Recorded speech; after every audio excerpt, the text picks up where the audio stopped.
Hello everyone, it is I, Mike V. Today I am going to present to you a complete tutorial on how to play the most popular poker game, No Limit Texas Hold'em. My goal with this video is to help you understand the rules and how to play, plus bring you some tips and strategies so you can get a head start before you play your first hand. Poker is my favorite game, and I hope sometime after you watch this video, it becomes yours as well. Before we begin, be sure to hit that subscribe button. I produce content on poker and other casino games, so if you enjoy these types of videos, you do not want to miss out. Now, let's get started. In this segment, I will go over an example hand using visuals from real gameplay. A poker game is typically played on an oval or rectangular shaped table with up to 10 players seated at a single game. Before any cards are dealt, two players are required to make force bets, known as blinds. The small blind is usually half of the amount of the big blind. The big blind represents the minimum bet for this particular poker game. In this example, the small blind is 10 and the big blind is 20. The players that make these bets are always located to the left of the player with the dealer button. After the blinds are posted, each player is dealt two hole cards, one at a time, clockwise, face down. The player who posts the small blind receives the first card, while the player on the button receives the last one.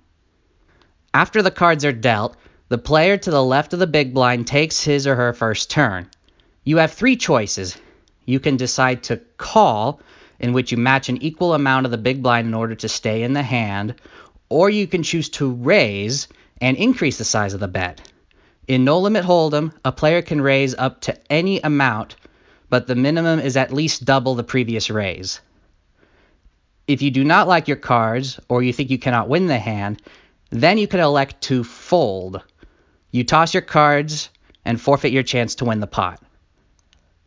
All players take their turns one at a time until they match the highest bet made or have folded.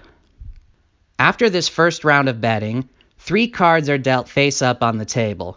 These are known as community cards, and the first 3 of these are called the flop. The active player closest to the left of the dealer button will take his or her first turn. The player can choose to check, which is like making a bet of nothing, or simply refusing to bet, or the player can decide to make a bet. The bet must be at least equal to the amount of the big blind. Once a player does make a bet, the others have a choice to call the bet, raise it, or fold. Once that round is over, a 4th community card is dealt, known as the turn. Just like with the flop, the players participate in another round of betting.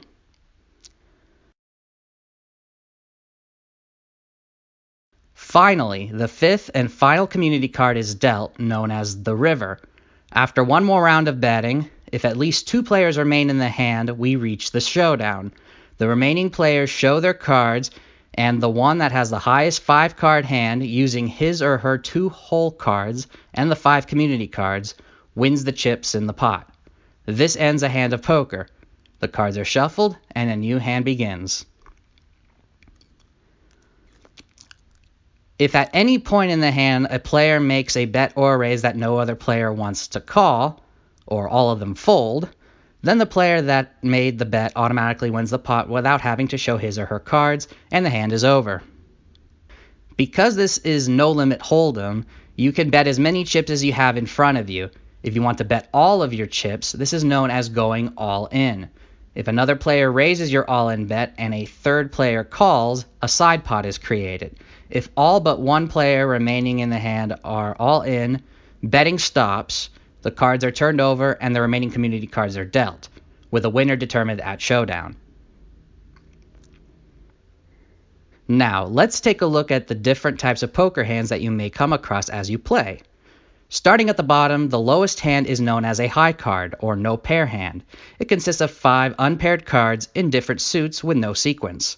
If 2 or more players have high card, then the player with the highest single card wins. For example, ace high beats king high. If both players have ace high, then their second highest card is used to break the tie. The next hand up is one pair, consisting of 2 cards of the similar rank and 3 other cards. A pair of aces is the highest pair, while a pair of deuces is the lowest. If two players have the same pair, then their highest singleton breaks the tie. This is known as a kicker. Next, we have two pair, 2 cards of one rank and 2 cards of another rank, plus 1 unpaired card. When multiple players have 2 pair, the highest pair from each player is compared to see who wins. For example, 2 pair kings over deuces beats 2 pair queens over jacks. When 2 players have the same 2 pair, then the rank of their 5th card breaks the tie. Next up is 3 of a kind. 3 cards of the same rank plus 2 singletons. 3 aces beat 3 kings. If 2 players share the same 3 of a kind, then their 4th and 5th cards are used to determine the winner. Here we have a straight. 5 cards in a sequence, but in different suits. In this example, we have 8, 9, 10, Jack, Queen. The best straight consists of 10, Jack, Queen, King, Ace, and is known as Broadway. The lowest straight consists of Ace, Deuce, 3, 4, 5, and is known as a wheel. When 2 players have straights, the player with the higher card wins. A flush is 5 cards in the same suit, but not in a sequence. When comparing multiple flushes, the one with the highest card is the better flush. In this case, an ace-high flush beats a king-high flush. If 2 players have an ace-high flush, then the second card is used to determine the winner, and so on. Now we have a full house. This is a combination of 2 previous hands, 3 of a kind, and a pair. The 3 of a kind portion is used to compare between multiple full houses. In this example, queens full of 3s beats 10s full of aces. If 2 players share the same 3 of a kind, then the pair is used to break the tie. Moving on up, we reach 4 of a kind. This is when your hand consists of all 4 cards of a single rank and a 5th card of a different rank. If you somehow share the same 4 of a kind with another player, which is possible in Texas Hold'em, then the higher kicker wins. Finally, we have a straight flush. 5 cards in a sequence, all in one suit. The highest straight flush consists of a 10, Jack, Queen, King, and Ace in the same suit and has its own special name, a royal flush. This is the best hand you can have in all of poker. Now that we've looked at how to play and how each hand ranks, let's take a look at strategy. Poker is a game of skill. It is important to improve your skill and avoid the common mistakes that beginners make. We will go over 8 tips to help you advance ahead of the crowd and possibly win you money on your first session. Number 1, play fewer hands. A common mistake beginners make is to play most of their cards they are dealt, hoping to catch a good flop. They think they need to be playing the hand in order to have a chance to win it. The truth is, you should be more selective of the hands you decide to play. Slow down. There is a good chance that you are bleeding away more chips than you are winning by playing a raised pot with something like King 5 offsuit. Number 2, position is power. Any action that you take at the poker table can convey information. Wouldn't it be nice to know what your opponent does before you take your turn? That is the importance of position. You should take advantage of the times that you are in late position whenever you can by playing more hands than you would otherwise. Be careful when you are the first person to take your turn. You should play fewer hands in early position. Number 3, read the board. It is important to know how to read the board in order to figure out the possible 5-card poker hands that your opponents might be having. Reading the board is also useful in determining what the best possible hand is at any given moment, or which hands can possibly improve if more cards are yet to come. As an example, take a look at this flop. What is the best possible hand that somebody can have at this time? If a player has pocket jacks, then he or she has top set, 3 jacks, which is currently the nuts. It is not possible for someone to have a flush at this time, as there needs to be at least 3 cards of a similar suit showing. A full house is also not possible unless a pair appears. Someone could, however, make a straight by the turn or river. If an opponent has king-queen, for example, he or she needs one of the 4 aces or 4 nines to appear.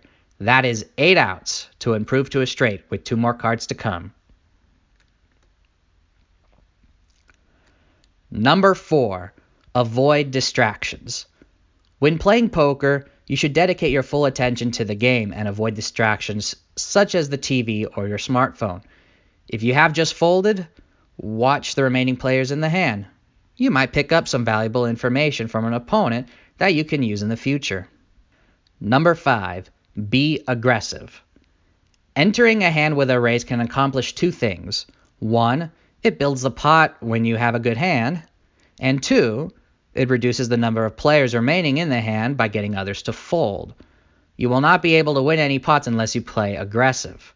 Of course, there are times when you can slow play and mask the strength of your hand by playing passively.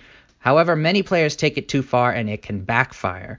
If too many players are allowed to cheaply see the flop, it increases the chances that one of them will outflop you and make a better hand. Number 6, bet sizing. How much should you bet? The size of your bet or raise is determined by the dynamics of the game you are playing. One mistake beginners do is make large bets when their hands are strong and small bets when their hands are weak. You do not want to give away the strength of your hand by the way you bet. Your bet sizing should be similar for all hands. Number 7, don't bluff too much. Many films that include a poker scene often over-romanticize bluffing. Yes, it is a very important part of the game. A well-timed bluff can win you a pot that you otherwise would have lost had the hand reached showdown. However, it does not happen as often as you might think. Sometimes playing a simple ABC poker strategy is enough to have a winning session. Many players are stubborn and will call off all the way to the river with just a pair. Look for opportunities to bluff, but don't overdo it. And finally, number 8. Don't play while on tilt. While poker is mainly a game of skill, it can be a very emotional game. Luck is still a factor, and weak players can get very lucky in a short period of time. You need to be able to maintain your focus throughout all the ups and downs that a cash game or tournament session may bring. If you find yourself getting angry and it is having an effect on your ability to play your A game, then there is nothing wrong with stopping and taking a break. The last thing you want to do is continue to play while on tilt and lose all your chips because you are mad that someone sucked out against your pocket aces with his 5-3 offsuit by making a straight on the river. If you have made it to this part of the video, congratulations! We looked at how to play Texas Hold'em, and we discussed some tips to help you be a better poker player. Of course, there is much more to poker strategy than the 8 pieces of advice mentioned here. If you have any questions or need clarification on anything discussed in this tutorial, please put them in the comment section below. If you enjoyed the video, leave a like, but most importantly, share it with your friends and with anybody interested in learning how to play poker. I look forward to meeting you in my next video. Take care, and go make it happen.